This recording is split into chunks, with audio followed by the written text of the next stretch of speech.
নমস্কাৰ শ্ৰদ্ধা ছাৰবেদসকল আপোনালোক সকলোকে মই মোৰ ইউটিউব চেনেল নলিনীকান্ত ডেকালৈ স্বাগতম জনাইছো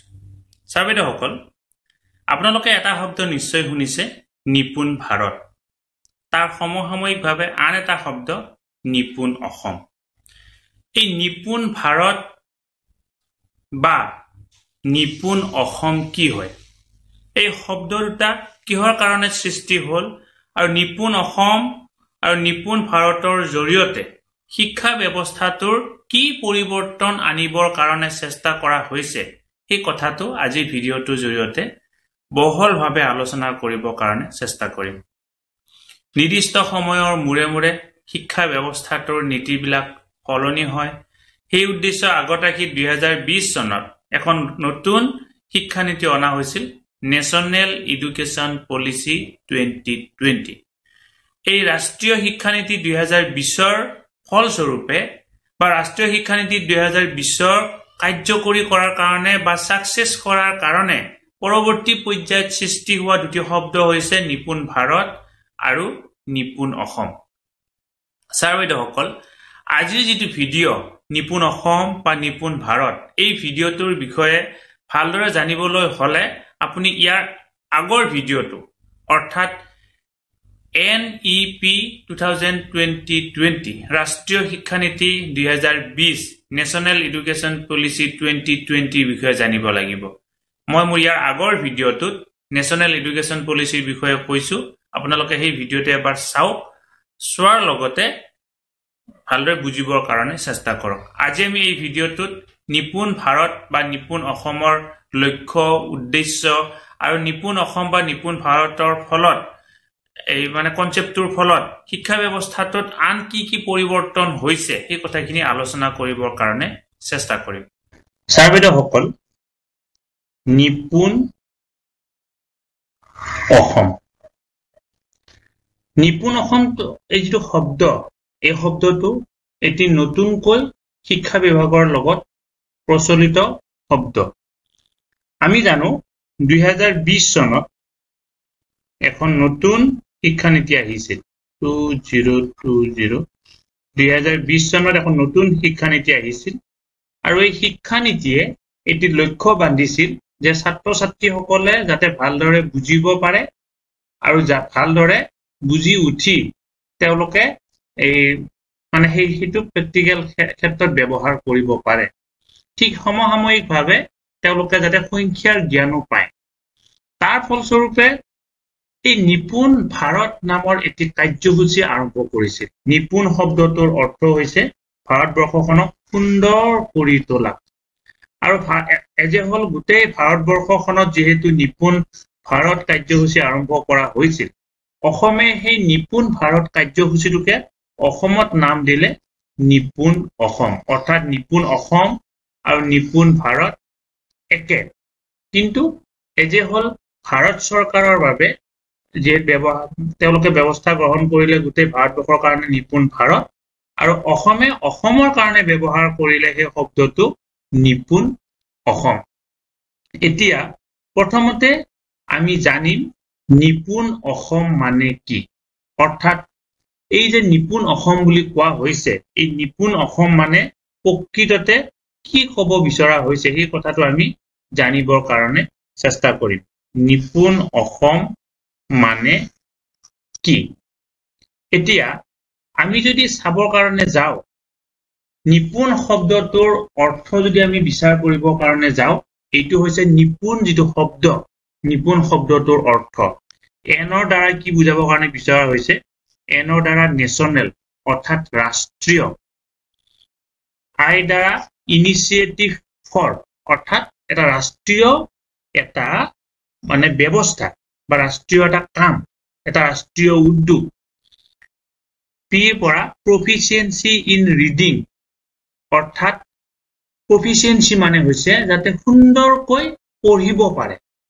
অকল পেৰট ৰিডিং নহয় ভালদৰে যাতে পঢ়িব পাৰে প্ৰফিচিয়েন্সি ইন ৰিডিং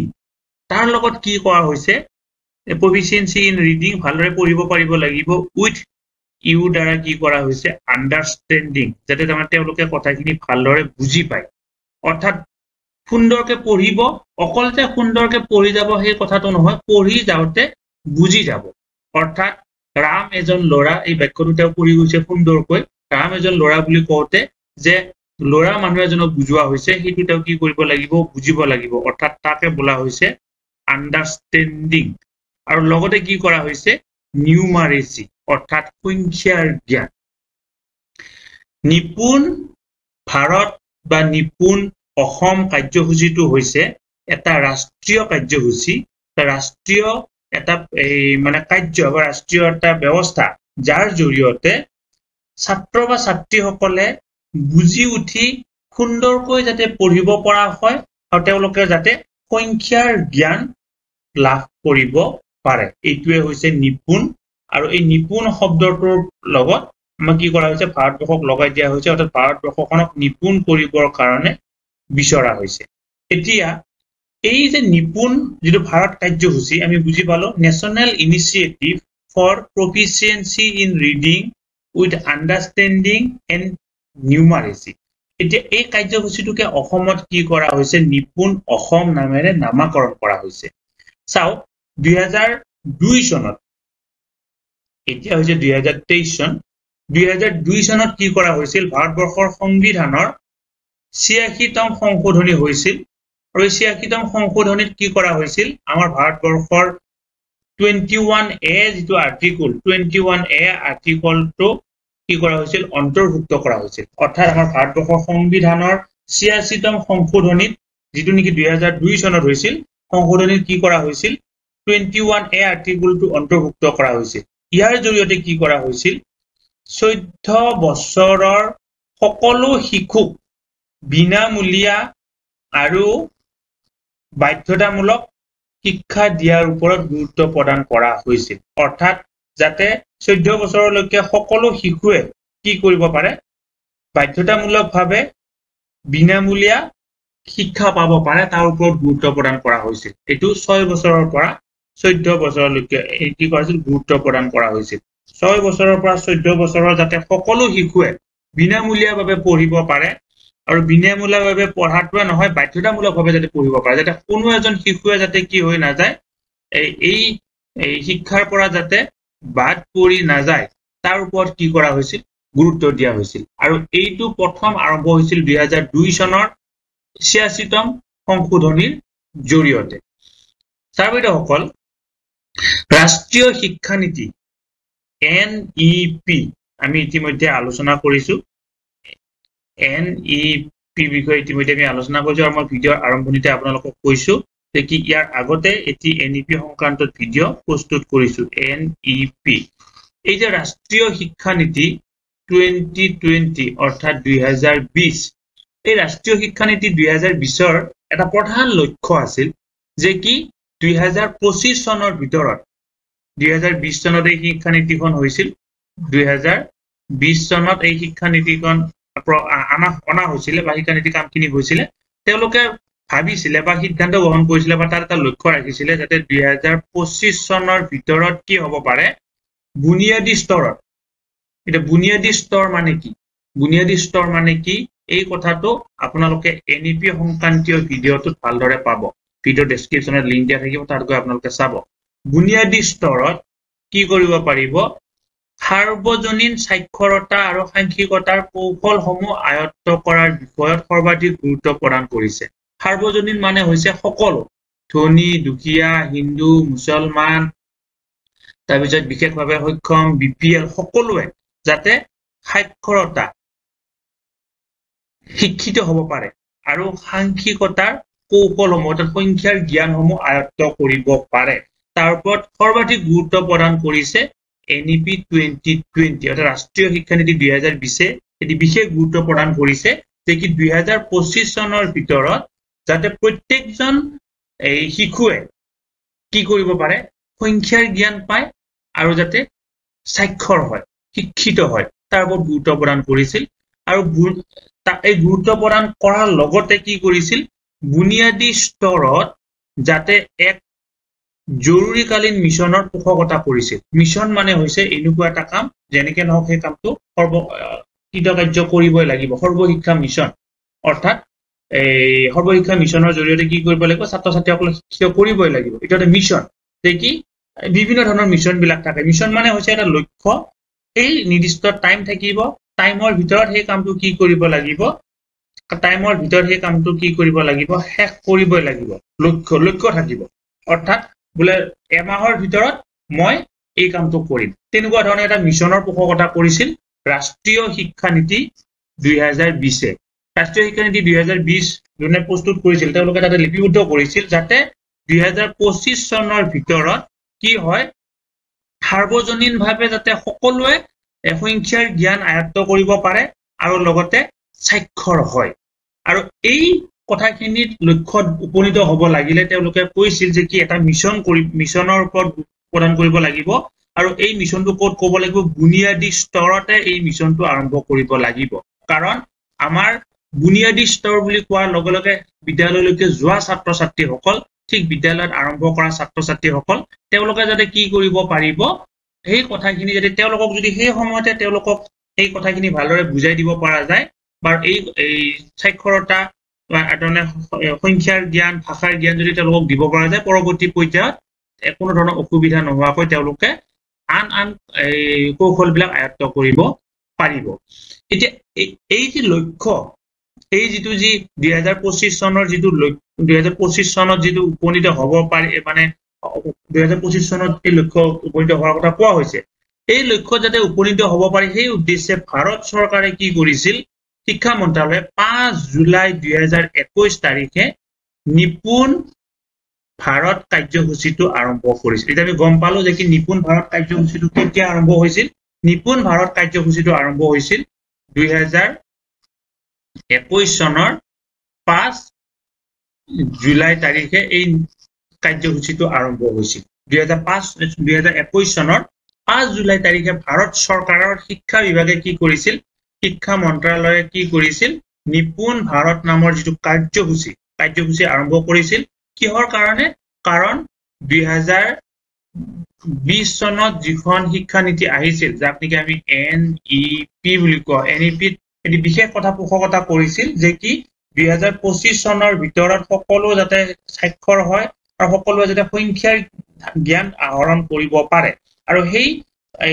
ক্ষেত্ৰত উপনীত হ'ব লাগিলে এই শিক্ষানীতি এটা কথা উল্লেখ কৰা হৈছিল যে কি আমি তেওঁলোকে কি কৰিব লাগিব এটি বিশেষ মিছন কৰিব লাগিব ক'ত বুনিয়াদী স্তৰত আৰু এই মিছনটো যদি কৰিব পৰা যায় তেতিয়াহ'লে ছাত্ৰ ছাত্ৰীসকল বা আমাৰ ভৱিষ্যত প্ৰজন্ম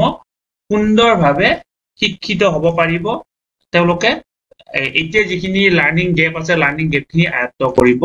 পাৰিব আৰু এক কথাত ক'বলৈ গ'লে আমাৰ যি নিপুণ ভাৰত কাৰ্যসূচী আছে নিপুণ ভাৰত কাৰ্যসূচী এই নিপুণ ভাৰত কাৰ্যসূচীটো হৈছে ইয়াতে কি কৈছে চাওক এক কথাত ক'বলৈ গ'লে নিপুণ ভাৰত মানে হৈছে বোধগম্য পঠনৰ সৈতে অৰ্থাৎ বোধগম্য পঠন মানে হৈছে বুজিব লাগিব অকল পেৰত ৰিডিং কৰিলে নহ'ব বোধগম্য পঠনৰ সৈতে সাংখ্যিকতাৰ বিকাশৰ বাবে গ্ৰহণ কৰা এক ৰাষ্ট্ৰীয় পদক্ষেপ কি পদক্ষেপ নিপুণ ভাৰত মানে কি বুলি কৈছে নিপুণ ভাৰত মানে হৈছে এনেকুৱা এটা কাৰ্যসূচী যাৰ যি কাৰ্যসূচীৰ লক্ষ্য হৈছে বোধগম্য পঠনৰ সৈতে অৰ্থাৎ ছাত্ৰ ছাত্ৰীসকলে যেতিয়া কিতাপ এখন পঢ়িবৰ কাৰণে দিয়া হয় তেওঁলোকে পঢ়িব পাৰে কিন্তু তেওঁলোকৰ যদি কিতাপখনত কি আছে সেই লাইনটোত কি আছে বুলি ক'লে ক'ব নোৱাৰে গতিকে এই মিছনৰ লক্ষ্য হৈছে নিপুণ ভাৰত মিছনৰ লক্ষ্য হৈছে ছাত্ৰ ছাত্ৰীসকলৰ বোধগম্য হ'ব লাগিব বুজি পাব লাগিব লগতে তেওঁলোকে কি কৰিব লাগিব পঢ়িব পাৰিব লাগিব উইথ আন্ডাৰষ্টেণ্ডিং বোথ মানে আন্ডাৰষ্টেণ্ডিং অৰ্থাৎ বুজি উঠি পঢ়িব পাৰিব লাগিব অৰ্থাৎ এনেই পঢ়ি গ'লে নহ'ব আৰু সাংখ্যিকতাৰ বিকাশৰ বাবে কি কৰিব লাগিব তেওঁলোকে এই গ্ৰহণ কৰা এটা ৰাষ্ট্ৰীয় পদক্ষেপ সৰ্বভাৰতীয় এটা পদক্ষেপ হৈছে এই আমাৰ নিপুণ ভাৰত অৰ্থাৎ কথা ক'ব গ'লে নিপুণ ভাৰত হৈছে বোধগম্য পঠনৰ সৈতে সাংখ্যিকতাৰ বিকাশৰ বাবে গ্ৰহণ কৰা এক ৰাষ্ট্ৰীয় পদক্ষেপ আৰু এই নিপুণ ভাৰত কাৰ্যসূচীটো এই যিটো আমাৰ নিপুণ ভাৰত কাৰ্যসূচী ইতিমধ্যে আৰম্ভ কৰা হৈছে এই নিপুণ ভাৰত কাৰ্যসূচীটোকে অসমত নামাকৰণ কৰা হৈছে নিপুণ অসম নামেৰে নিপুণ অসম নামেৰে আৰু অসমত এই কাৰ্যসূচীটো আৰম্ভ কৰা হৈছিল 2021 চনৰ 16 নৱেম্বৰ তাৰিখে 5 জুলাই তাৰিখে সৰ্বভাৰতীয় পৰ্যায়ত আৰম্ভ কৰা হৈছিল কিমান তাৰিখে 5 জুলাই তাৰিখে সৰ্বভাৰতীয় পৰ্যায়ত আৰম্ভ কৰা হৈছিল আৰু অসমত আৰম্ভ কৰা হৈছে 16 নৱেম্বৰ তাৰিখে অৰ্থাৎ তাত আৰম্ভ কৰাৰ কিছুদিন পিছত আৰম্ভ কৰা হৈছে ভাৰতবৰ্ষতো নিপুণ ভাৰত 2021 চনতে কৰা হৈছিল আৰু আমাৰ অসমতো নিপুণ অসম কি কৰা হৈছে এই নিপুণ অসম আমাৰ 2021 চনতে কৰা হৈছে কিন্তু তাৰিখটো বেলেগ বেলেগ প্ৰথমতে ভাৰতবৰ্ষত কৰিলে কৰাৰ পিছত 16 নৱেম্বৰ তাৰিখে আমাৰ কি কৰিছে অসমৰ এই কাৰ্যসূচীটো আৰম্ভ কৰিছে আৰু অসমৰ নামকৰণ কৰা হৈছে নিপুণ অসম এতিয়া এই যে নিপুণ অসম কাৰ্যসূচীটোৱে কোনবিলাক ছাত্ৰ ছাত্ৰীক সামৰি ল'ব আমি জানিব লাগিব এই কথাটো কাৰণ আমাৰ বিদ্যালয়ত কিমান বিলাক ছাত্ৰ ছাত্ৰী আছে একেবাৰে তলৰ পৰ্যায়ৰ পৰা ওপৰৰ পৰ্যায়লৈকে বহু সংখ্যক ছাত্ৰ ছাত্ৰী আছে গতিকে এই যে নিপুণ অসম আমাৰ অসমত নিপুণ অসম আৰু ভাৰতবৰ্ষত নিপুণ ভাৰত এই নিপুণ অসম বা নিপুণ ভাৰত কাৰ্যসূচীটোৱে কোনবিলাক ছাত্ৰ ছাত্ৰীক এই কাৰ্যসূচীটোত সামৰি লৈছে বা এই যিটো ব্যৱস্থা নিপুণ অসম ব্যৱস্থাটোত সামৰি লৈছে কোনবিলাক ছাত্ৰ ছাত্ৰী সেই কথাটো আমি জানিব লাগিব আৰু সেই কথাটো যদি আমি জানো তেতিয়াহ'লে গম পাম যে কি কোনবিলাক শিক্ষকৰ কাৰণে দায়িত্ব অতি গধুৰ হৈছে সেই কথাটো আমি গম পাম এতিয়া চাব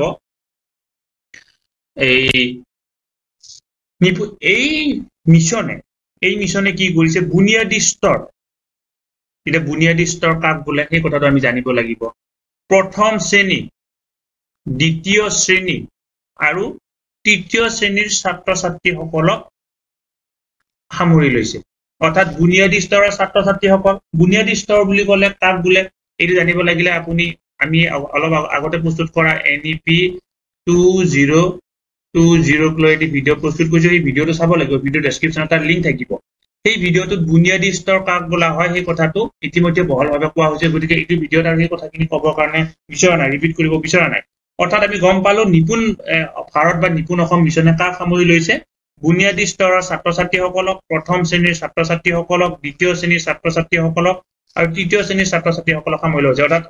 সৰ্বোচ্চ তৃতীয় শ্ৰেণীৰ ছাত্ৰ ছাত্ৰীসকলক এই নিপুণ ভাৰত কাৰ্যসূচীটোৱে সামৰি লৈছে শ্ৰদ্ধা ছাৰ বাইদেউসকল এতিয়া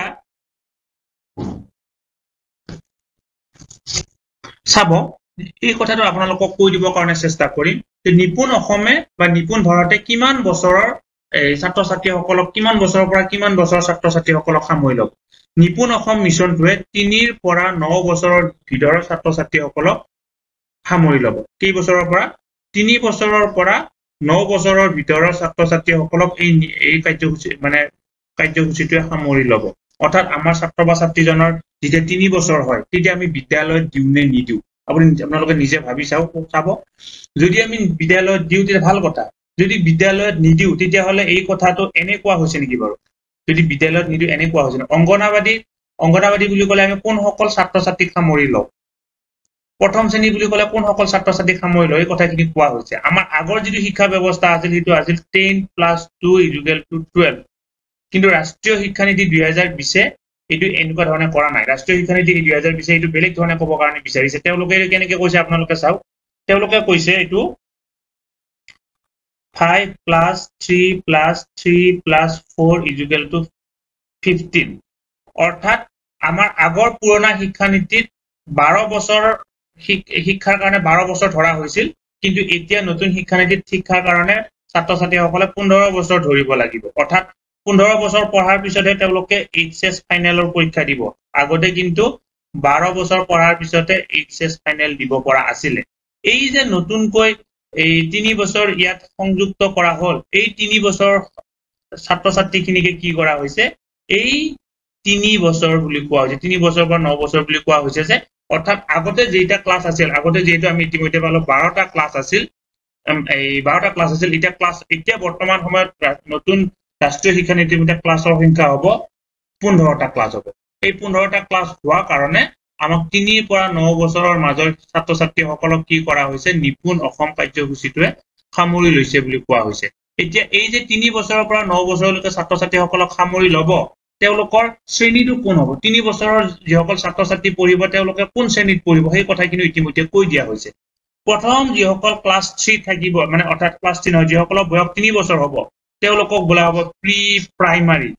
PP1 বুলিও কোৱা হয় অৰ্থাৎ 3 বছৰ বুলি ক'লে এক্সাক্টলি 3 বছৰ তেনেকুৱা নহয়, কাৰোবাৰ 3.5 বছৰ হ'ব, কাৰোবাৰ 3 বছৰ 8 মাহ হ'ব। অৰ্থাৎ প্ৰথম যেতিয়া তেওঁলোক বিদ্যালয়লৈকে যাব 3 বছৰৰ পিছত তেওঁলোকক বোলা হ'ব প্ৰি প্ৰাইমাৰী। 4 বছৰৰ পৰা 5 বছৰৰ ছাত্ৰ ছাত্ৰীসকলক বোলা হ'ব প্ৰি প্ৰাইমাৰী 2। প্ৰথম যেতিয়া বিদ্যালয়লৈকে আহিব তেতিয়া তেওঁলোকক বোলা হ'ব প্ৰি প্ৰাইমাৰী 1। তাৰপিছত বোলা হ'ব প্ৰি প্ৰাইমাৰী 2, তাৰপিছত বোলা হ'ব প্ৰি প্ৰাইমাৰী 3। এই প্ৰি প্ৰাইমাৰী 3 ছাত্ৰ ছাত্ৰীক বোলা হ'ব বাল ভটিকা বা ক শ্ৰেণী বা শিশু কানন বুলি কোৱা হ'ব। অৰ্থাৎ এই ক শ্ৰেণী বুলি কোৱাৰ লগে লগে প্ৰথম শ্ৰেণীৰ আগৰ শ্ৰেণীটোক আমি কি বুলি কওঁ? ক শ্ৰেণী বুলি কওঁ। এতিয়া ক শ্ৰেণী বুলি ক'লে কোনবিলাক ছাত্ৰ ছাত্ৰীক বুজিব লাগিব? যিবিলাক ছাত্ৰ ছাত্ৰীৰ বয়স 5 আৰু 6 বছৰ হৈছে সেই ছাত্ৰ ছাত্ৰীসকলক আমি কি বুলি বুজিম? ক শ্ৰেণী বুলি বুজিম। অৰ্থাৎ আমাৰ আগত ক্লাছ 1 যিটো আছে, এই যিটো ক্লাছ 1 আছে, ক্লাছ 1টো আমাৰ আগৰ পৰাই আছিল, কিন্তু নতুনকে কি কি সংযোগ হ'ল? নতুনকে সংযোগ হ'ল আমাৰ 3টা ক্লাছ নতুনকে সংযোগ হৈছে PP1, PP2 আৰু লগতে PP3। এই 3টা ক্লাছ নতুনকে সংযোগ হৈছে। ক্লাছ 1ৰ পৰা ক্লাছ 12 লৈকে আগতে আছিল 12 বছৰ আছিল। সেই 12 বছৰৰ লগত এই 3টা ক্লাছ লগ হোৱাৰ কাৰণে এতিয়া আমাৰ শিক্ষা ব্যৱস্থাটো কেইবছৰীয়া বুলি ক'ব লাগিব? 15 বছৰীয়া শিক্ষা ব্যৱস্থা। অৰ্থাৎ ছাত্ৰ বা ছাত্ৰী এজনে 15 বছৰ পঢ়াৰ পিছতহে তেখেতে ক'ত যাব পাৰিব? হায়াৰ ছেকেণ্ডাৰী ফাইনেল দিব পাৰিব। তাৰপিছত আহিল ক্লাছ 1, ক্লাছ 2 আৰু ক্লাছ 3। অৰ্থাৎ ক্লাছ 3 হোৱাৰ সময়ত ছাত্ৰ বা ছাত্ৰীজনৰ বয়স 9 বছৰ হ'ব। গতিকে 3 বছৰৰ পৰা 9 বছৰৰ ভিতৰৰ ছাত্ৰ ছাত্ৰীসকলক নিপুণ অসম কাৰ্যসূচীটোৱে সামৰি লৈছে। এতিয়া ভাৰতবৰ্ষৰ এই শিক্ষা বিভাগ, শিক্ষা মন্ত্ৰালয়ে আৰম্ভ কৰিলে যে কি 2021 চনৰ জুলাই মাহত আৰম্ভ কৰিলে নিপুণ ভাৰত। তেওঁলোকৰ উদ্দেশ্য হ'ল বোধগম্য যাতে পঠনৰ ব্যৱস্থা কৰিব পাৰি আৰু সংখ্যাৰ জ্ঞান দিব পাৰি। সেই উদ্দেশ্য আগত ৰাখি ভাৰত চৰকাৰে যেতিয়া এই কাৰ্যসূচীটো কৰিলে তাৰ সমসাময়িকভাৱে অসম চৰকাৰেও এই কাৰ্যসূচীটো আৰম্ভ কৰিলে। অসম চৰকাৰে নাম দিলে নিপুণ অসম। কিন্তু ষ্ট্ৰাকচাৰটো চেঞ্জ কৰা নাই। ভাৰত চৰকাৰে যি ষ্ট্ৰাকচাৰ কৰিছে সেই ষ্ট্ৰাকচাৰটো ৰাখিছে। অৰ্থাৎ 3 বছৰ বয়সৰ পৰা 9 বছৰ বয়সৰ ছাত্ৰ ছাত্ৰীসকলক সামৰি নিপুণ ভাৰত আৰু নিপুণ অসম কাৰ্যসূচীটো লোৱা হৈছে। আৰু যাতে কি হ'ব পাৰে? ছাত্ৰ ছাত্ৰীসকলে বোধগম্য পঠন কৰিব পাৰে আৰু এইটো এটা হৈছে ৰাষ্ট্ৰীয় পদক্ষেপ। তাৰপিছত চাওক, এই মিছনৰ দ্বাৰা প্ৰতিটো শিশুৱে, অৰ্থাৎ প্ৰতিজন হ'ব লাগিছিল, প্ৰতিজন শিশুৱে যাতে কি কৰিব পাৰে? ক্লাছ 3 পৰ্যন্ত, অৰ্থাৎ যেতিয়া তেখেতে 3য় শ্ৰেণী পাবগৈ, অৰ্থাৎ এই 3 বছৰ PP1, PP2, PP3, class 1, class 2, class 3, তেতিয়া ক্লাছ 3 পাবগৈ, বাধ্যতামূলকভাৱে কি কৰিব লাগিব? বুজি উঠি পঢ়িব, লিখিব আৰু অংক কৰিব পাৰে, তাৰ ওপৰত গুৰুত্ব প্ৰদান কৰা হৈছে। অৰ্থাৎ এই নিপুণ অসম বা নিপুণ ভাৰত কাৰ্যসূচীটোৰ লক্ষ্য হৈছে যেতিয়া ছাত্ৰ বা ছাত্ৰী এজনে ক্লাছ 3 পাবগৈ, অৰ্থাৎ 9 ইয়াৰ্ছ হ'ব, যেতিয়া তেওঁলোকৰ 9 ইয়াৰ্ছ হ'ব, তেওঁলোকে কি কৰিব লাগিব? বুজি উঠি কি কৰিব লাগিব? পঢ়িব পাৰিব লাগিব আৰু অংক কৰিব পাৰিব লাগিব। অৰ্থাৎ অংক বুলি ক'বলৈ গ'লে সাধাৰণ যোগ বিয়োগ এইখিনি কৰিব পৰা হ'ব লাগিব। আৰু লগতে পঢ়িব বুলি কোৱাৰ লগে লগে তেওঁলোকে অফলা, এই বেঞ্চৰ বৰ্ণ, ব্যঞ্জন বৰ্ণ এইখিনি জানি সাধাৰণ বাক্য বিলাক ক'ব পৰা হ'ব লাগিব। বাক্য মানে শব্দবিলাক ক'ব পৰা হ'ব লাগিব। 2টা সৰু সৰু বাক্য ক'ব পৰা হ'ব লাগিব। সেইটো কিন্তু বুজি উঠি ক'ব পৰা হ'ব লাগিব। গতিকে এইটো হৈছে এই লক্ষ্য বা ইয়াৰ ওপৰত গুৰুত্ব প্ৰদান কৰা হৈছে। কি হ'ব লাগিব? ক্লাছ 3 পৰ্যন্ত যেতিয়া তেওঁ ক্লাছ 3 হ'বগৈ ছাত্ৰজন, তেওঁ লিখিবও পাৰিব লাগিব, পঢ়িবও পাৰিব লাগিব আৰু সংখ্যাৰ জ্ঞানো তেখেতে আয়ত্ত কৰিব পাৰিব লাগিব। ছাৰ বাইদেউসকল, এতিয়া এই মিছনে কি কৰিছে? আগৰ পুৰণি শিক্ষা পদ্ধতিৰ পৰিৱৰ্তে সকলোকে সামৰি সকলোৰে অংশগ্ৰহণ কৰাই আনন্দদায়ক শিক্ষাৰ জৰিয়তে যাতে শিক্ষা দিব পাৰি তাৰ ওপৰত গুৰুত্ব প্ৰদান কৰিছে। এনেকুৱা কথা নাছিল যে কি আগৰ শিক্ষা ব্যৱস্থাটো আনন্দদায়ক নাছিল, আছিল, হয়তো ক'ৰবাত কিবা গেপ আছিল। অৰ্থাৎ আমাৰ এই তিনিকুণীয়া যি শিক্ষা ব্যৱস্থা, শিক্ষক, ছাত্ৰ ছাত্ৰী, অভিভাৱক, তাৰ লগত সমাজকো টানি অনা হৈছে। এই সকলোবিলাকৰ সহযোগত, অৰ্থাৎ সকলোৰে ইয়াতে সেইকাৰণে কি বুলি কোৱা হৈছে? সকলোৰে অংশগ্ৰহণ, সকলোৰ অংশগ্ৰহণৰ দ্বাৰা যাতে কি কৰিব পাৰি? আনন্দদায়ক শিক্ষা দিব পাৰি। অৰ্থাৎ ছাত্ৰ ছাত্ৰীসকলে বিদ্যালয়ত যেতিয়া যাব তেওঁলোকে যাতে আনন্দ পাব। এতিয়া আপোনালোকে নিশ্চয় দেখা পাইছে প্ৰাথমিক পৰ্যায়ৰ যিবিলাক কিতাপবিলাকত এই গান বিলাক বেছি আছে, ৰাইমছ বিলাক বেছি আছে, বিভিন্ন ধৰণৰ নৃত্যবিলাক আছে। আৰু ইয়াৰ কাৰণে কি কৰা হৈছে? আমাৰ বিদ্যা প্ৰৱেশ বুলি এটি কাৰ্যসূচী কৰা হৈছে। 3 মহীয়া এটি কাৰ্যসূচী কৰা হৈছে। 3 মহীয়া কাৰ্যসূচী 3 মাহত আমাৰ 12 সপ্তাহ থাকিব 12 সপ্তাহত ছাত্ৰ ছাত্ৰীক কোনো একো পঢ়াব দিয়া নাই খালি গীত মাত কৰিবৰ কাৰণে দিছে যদি আপোনালোকে সেই ভিডিঅ'খিনি চোৱা নাই অনুগ্ৰহ কৰি আমাৰ ভিডিঅ' ডেসক্ৰিপচনত থাকিব চাব যে কি বিদ্যা প্ৰৱেশত কি কৰিবৰ কাৰণে দিয়া হৈছে 12 সপ্তাহত 12 উইক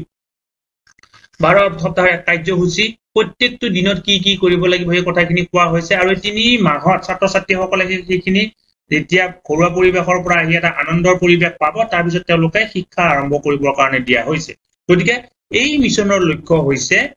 আগৰ পুৰণা যেটো পদ্ধতি আছিল লিখিব দিয়া পঢ়িব দিয়া তাৰ পৰিৱৰ্তে আনন্দদায়ক শিক্ষা দিয়াৰ ওপৰত এই পদ্ধতিয়ে কি কৰিছে গুৰুত্ব প্ৰদান কৰিছে গতিকে ছাত্ৰ ছাত্ৰীসকল আমি ক'ব লাগিব নিপুণ ভাৰত কাৰ্যসূচীটো যথেষ্ট এটি সুন্দৰ কাৰ্যসূচী বা নিপুণ অসম কাৰ্যসূচীটো এটি যথেষ্ট এটি সুন্দৰ কাৰ্যসূচী আৰু ইয়াত আমাৰ শিক্ষক ছাত্ৰ ছাত্ৰী অভিভাৱক অফিচৰ ব্যক্তি সমাজৰ ব্যক্তি সকলোৰে অংশগ্ৰহণ বা সকলোৰে সহায় সহযোগ হলেহে কি হ'ব আমাৰ ইয়াত আমি সাকসেস হ'ব পাৰিম এতিয়া কি কৈছে এই যে লক্ষ্যটো ধৰি দিয়া হৈছে এই লক্ষ্যত উপনীত হ'ব লাগিলে কোনে কোনে সহায় কৰিব লাগিব ৰাষ্ট্ৰৰ সহযোগ লাগিব নেশন অৰ্থাৎ ভাৰতবৰ্ষই সহযোগ কৰাৰ কাৰণেইটো কি হৈছে নিপুণ অসম বা নিপুণ ভাৰত কাৰ্যসূচী তেওঁলোকে আৰম্ভ কৰিছে অকল ৰাষ্ট্ৰীয় কাৰ্যসূচীটো আৰম্ভ কৰিলে নহব ৰাজ্যখনেও কৰিব লাগিব ৰাজ্যখনেও কৈছে আমাৰ অসমে ইয়াক আৰম্ভ কৰিছে সেই কাৰণে নিপুণ অসম নামে সেই কাৰ্যসূচীটোকে অসমত ইমপ্লিমেন্ট কৰিবৰ কাৰণে চেষ্টা কৰা হৈছে বিভিন্ন ধৰণৰ ট্ৰেইনিংৰ ব্যৱস্থাবিলাক কৰিছে অকল ৰাজ্যখনে ইয়াক কৰিলে নহব আমাৰ যিবিলাক জিলা আছে জিলা পৰ্যায়তো ইয়াক যাতে আগবাঢ়ি যাব পাৰে তাৰ বাবে জিলাৰ যিসকল বিষয়া আছে তেওঁলোকে চেষ্টা কৰিব লাগিব জিলাৰ পিছত ব্লক পৰ্যায়ত চেষ্টা কৰিব লাগিব আৰু স্কুল লেভেলত চেষ্টা কৰিব লাগিব আৰু আটাইতকৈ বেছি আমি চেষ্টা কৰিব লাগিব আমাৰ স্কুল লেভেলত কিহৰ কাৰণে কৰিব লাগিব বাৰু আপোনালোকে কওকচোন SCHOOL স্কুল লেভেলত আমি বেছিকৈ চেষ্টা কৰিব লাগিব কাৰণ ৰাষ্ট্ৰই ছাত্ৰ ছাত্ৰী পঢ়াব নাপায় ৰাষ্ট্ৰই কোনো ধৰণৰ ছাত্ৰ ছাত্ৰী পঢ়াব নাপায় ৰাজ্যই কোনো ধৰণৰ ছাত্ৰ ছাত্ৰী পঢ়াব নাপায় ডিস্ট্ৰিক্টে কোনো ধৰণৰ ছাত্ৰ ছাত্ৰী পঢ়াব নাপায় ব্লকে কোনো ধৰণৰ ছাত্ৰ ছাত্ৰী পঢ়াব নাপায় ছাত্ৰ ছাত্ৰী পঢ়াব কোনে পাব স্কুল লেভেলত পাব যেহেতু স্কুল লেভেলত ছাত্ৰ ছাত্ৰী আমি পাম গতিকে তেওঁলোকে যিখিনি নিয়ম কানুন কৰিব লাগে সেইখিনি কৰি দিব ট্ৰেইনিং দিব লাগে দিব কিন্তু এই ছাত্ৰ বা ছাত্ৰীজনক ট্ৰেইনিং আমি পোৱাৰ পিছত ছাত্ৰ বা ছাত্ৰীজনক সেই ট্ৰেইনিংত পোৱা কামখিনি জৰিয়তে পঢ়াই উপকৃত কৰাটো 2025 চনৰ যি লক্ষ্য ধৰি লৈছিল 2025 চনৰ যি লক্ষ্য ধৰি লৈছিল সেই 2025 চনৰ আগত যাতে আমি তেওঁলোকক কি কৰিব পাৰো ভালদৰে শিকাই বুজাই পঢ়াব পাৰো বোধগম্য দিব পাৰো সাৰ্বজনীন শিক্ষা দিব পাৰো তাৰ কাৰণে আমি আটাইতকৈ গুৰুত্ব বেছিকৈ কাম কৰিব লাগিব শিক্ষকসকলে আটাইতকৈ বেছি পৰিমাণে কাম কৰিব লাগিব আৰু তাৰ কাৰণে ইতিমধ্যে বিভিন্ন ধৰণৰ ট্ৰেইনিং আপোনালোকে পাইছে আপোনালোকে নিশ্চয় FLN ৰ ট্ৰেইনিং পাইছে নিশ্চয় FLN ৰ ট্ৰেইনিং পাইছে প্ৰাথমিক পৰ্যায়ৰ শিক্ষকসকলে FLN ৰ ট্ৰেইনিং পাইছে কোনোবা যদি হাই স্কুল বা হাই সেকেন্ডাৰী টু HS তো আমাৰ এই প্ৰাথমিক পৰ্যায়টো আছে অৰ্থাৎ 1 ৰ পৰা 5 লৈকে আছে তাৰ শিক্ষকসকলেও কি পাইছে এই ট্ৰেইনিং পাবৰ কাৰণে সক্ষম হৈছে গতিকে আমাৰ এইটোত লক্ষ্যত উপনীত হ'ব লাগিলে সকলোৰে সহযোগ লাগিব অকল যে ৰাষ্ট্ৰীয় পৰিকল্পনা কৰিলে ৰাষ্ট্ৰীয় সাকসেস কৰিব তেনেকুৱা নহয় আকৌ অকল যে স্কুল লেভেলৰ শিক্ষকসকলে পঢ়াই সাকসেস কৰিব পাৰিব সেইটো কথা নহয় কাৰণ পঢ়াব লাগিলে ট্ৰেইনিংটো কোনে দিব লাগিব ব্লক ডিস্ট্ৰিক্ট ষ্টেট বা নেশনে দিব লাগিব অৰ্থাৎ তাৰ বাজেট বিলাক তাৰ পৰা আহিব লাগিব গতিকে এই লক্ষ্যত উপনীত হ'বৰ বাবে ভাৰত চৰকাৰে ঘোষণা কৰিলে যে কি আমি কি কৰিম নিপুণ ভাৰত কাৰ্যসূচী আনিম আমি NIPUN আমি নিপুণ ভাৰত কাৰ্যসূচী আনিম অসম চৰকাৰে কৈলে যে কি আমি নিপুণ অসম কাৰ্যসূচী আনিম ঠিক আছে আনিলে আমি লক্ষ্য বান্ধি ললে আমি ছাত্ৰ ছাত্ৰীসকলক ভালদৰে পঢ়াৰ কাৰণে কৰিম কিন্তু আমি ছাত্ৰ ছাত্ৰীসকলক বোধগম্য কৰিম তাৰ কাৰণে কি কৰিলে যাতে এইটো 100% সাকসেস হয় তাৰ কাৰণে কি কৰিলে এটি স্পেশাল প্যাকেজৰ কথা ঘোষণা কৰিলে কি কৰিলে এটি স্পেশাল প্যাকেজৰ কথা ঘোষণা কৰিলে যাতে এই নিপুণ অসম কাৰ্যসূচীটো সাকসেস হয় নিপুণ ভাৰত কাৰ্যসূচীটো সাকসেস হয় তাৰ কাৰণে এটি স্পেশাল প্যাকেজ ঘোষণা কৰিলে এটো হৈছে দেখা হৈছে আপোনালোকে স্পেশাল প্যাকেজৰ কথা ঘোষণা কৰিলে আৰু এই ঘোষণা কৰা স্পেশাল প্যাকেজটোৰ নামেই হৈছে FLN এইটো হৈছে FLN অলপ আগতে মই এই শব্দটো লিখিছো যাতে আমাৰ লক্ষ্যত উপনীত হ'ব পাৰো অৰ্থাৎ NEP 2025 ধৰিছিল FLN 2026-27 ধৰিছে 2025 যদিও ধৰিছিল এই আমাৰ শিক্ষানীতি কিন্তু এইটো আৰু 2 বছৰ বঢ়াই ললে FLN কি কৰিলে 2026 2026 2027 2026-27 চনৰ ভিতৰত যাতে সকলো ছাত্ৰ ছাত্ৰীয়ে এই বুজি উঠি লিখিব আৰু লিখিব পাৰে ক'ব পাৰে আৰু সংখ্যাৰ জ্ঞান পাব পাৰে তাৰ কাৰণে এই ঘোষণা কৰা স্পেশাল যেটো স্পেশাল পেকেজটোৰ নামে হৈছে FLN ইতিমধ্যে আপোনালোকে FLN ট্ৰেইনিং পালে আৰু যাক বলা হ'ব ফাউন্ডেশনাল লিটাৰেসি এন্ড নিউমাৰেসি অৰ্থাৎ আমাৰ কি হ'ব লাগিব ফাউন্ডেশনটো ঠিক হ'ব লাগিব ধৰা হল ইটো আমাৰ এটা ঘৰ এই ঘৰটো ভালদৰে থাকিব লাগিলে তলৰ যেটো আমাৰ ভেটিটো আমাৰ মজবুত হ'ব লাগিব যদি ভেটিটোৱে মজবুত নহয় ওপৰৰ ঘৰটো কোনো কাৰণতে মজবুত নহব অলপ বতাহতে অলপ ভূমিকম্পতে বাগৰি পৰিব গতিকে শিক্ষা বিভাগৰ তৰফৰ পৰা বা এই ভাৰত চৰকাৰৰ তৰফৰ পৰা অসম চৰকাৰৰ তৰফৰ পৰা এটা সিদ্ধান্ত গ্ৰহণ কৰা হ'ল সিদ্ধান্তটো কি কৰা হ'ল আমি যদি 2026 ভিতৰত বা 2027 ভিতৰত সকলো ছাত্ৰ ছাত্ৰীকে অৰ্থাৎ ক্লাস 3 লৈকে ধৰি লোৱা হৈছে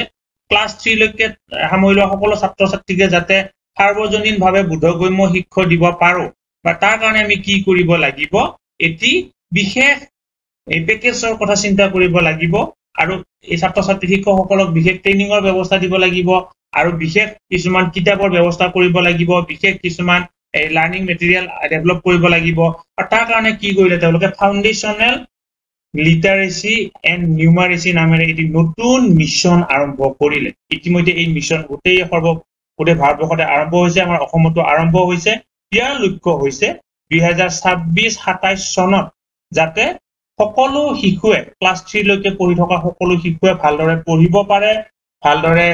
লিখিব পাৰে বুজি উঠি অংক কৰিব পাৰে তাৰ ওপৰত গুৰুত্ব প্ৰদান কৰা হৈছে গতিকে শ্ৰদ্ধা ছাৰ-বাইদেউসকল আজিৰ এই ভিডিঅটোৰ জৰিয়তে নিপুণ অসম বা নিপুণ ভাৰত কি এই বিষয়ে কিছু কথা ক'বৰ কাৰণে চেষ্টা কৰিলো আপোনালোকে যদি আগৰ ভিডিঅটো চোৱা নাই অৰ্থাৎ NEP 2020 ভিডিঅটো চোৱা নাই তেলে অনুগ্ৰহ কৰি ভিডিঅ ডেসক্ৰিপচনত গৈ ভিডিঅটো চাব আৰু ইয়াৰ পৰৱৰ্তী পৰ্যায়ৰ ভিডিঅত আমি FLN প্ৰকৃততে কি হয় FLN কি সোমাই আছে FLN কোনজন ছাত্ৰ ছাত্ৰীয়ে কিমান পঢ়াটো বিচাৰিছে এই সকলোবিলাক কথা ডিটেইলছ ক'বৰ কাৰণে চেষ্টা কৰিম ছাৰ-বাইদেউসকল ভিডিঅটো ইমানতে সামৰিছো আশা কৰো ভিডিঅটো যদি আপোনালোক উপকৃত হৈছে আপুনি যদি আজি প্ৰথমবাৰৰ কাৰণে নলিনীকান্ত ডেকা নামৰ ইউটিউব চেনেলটো সাবস্ক্ৰাইব কৰিছে অনুগ্ৰহ কৰি এই মানে নলিনীকান্ত ডেকা নামৰ ইউটিউব চেনেলটো চাইছে অনুগ্ৰহ কৰি চেনেলটো সাবস্ক্ৰাইব কৰিব ভিডিঅটোৰ দ্বাৰা যদি সামান্য পৰিমাণৰ আপুনি উপকৃত হোৱা বুলি ভাবিছে অনুগ্ৰহ কৰি ভিডিঅটো আগলৈকে ফৰৱাৰ্ড কৰিব ধন্যবাদ শ্ৰদ্ধা ছাৰ-বাইদেউসকল নলিনীকান্ত ডেকা নামৰ ইউটিউব চেনেলটো হৈছে এটি শিক্ষামূলক ইউটিউব চেনেল এই চেনেলটোৰ জৰিয়তে আমি শিক্ষক ছাত্ৰ ছাত্ৰী অভিভাৱক আৰু বিদ্যালয়ৰ কাৰণে উপযোগী কিছু ভিডিঅ প্ৰস্তুত কৰিবৰ কাৰণে চেষ্টা কৰোঁ আপুনি যদি আজি প্ৰথমবাৰৰ কাৰণে এই চেনেলটো চাইছে অনুগ্ৰহ কৰি চেনেলটো সাবস্ক্ৰাইব কৰিব আৰু অল নটিফিকেশন প্ৰেছ কৰি থব